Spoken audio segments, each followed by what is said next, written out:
1978ஆம் ஆண்டு ரஜினி ரொம்பவே பிஸியாக இருந்தார். காலை மாலை என பார்க்காமல் ஓடிக்கொண்டே இருந்தார். காலையில் பெங்களூர் சென்று நடித்துவிட்டு மாலை சென்னை திரும்பி வந்து இன்னொரு படத்தின் ஷூட்டிங்கில் கலந்து கொள்வாராம்.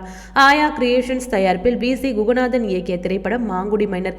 இந்த படத்தில் தான் ரஜினிகாந்த் முதன்முறையாக ஆக்ஷன் வேடத்தில் நடித்தார். இந்த படத்தின் படப்பிடிப்பு ஹைதராபாத்தில் நடந்ததாம். காலையில் விமானம் மூலம் ஹைதராபாத் சென்று மாங்குடி மைனர் படத்தில் நடிப்பார். மாலை சென்னை திரும்பி இளமை ஊஞ்சலாகிறது படத்தில் நடிப்பார். ஒரே வருடத்தில் நாலா பக்கமும் பறந்து கொண்டே நடித்தார் ரஜினி அவர்கள்.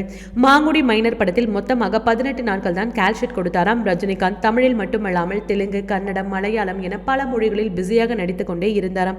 குறிப்பிட்ட இந்த வருடத்தில் மட்டுமே 20 படங்களில் ரஜினிகாந்த் நடித்தாராம்.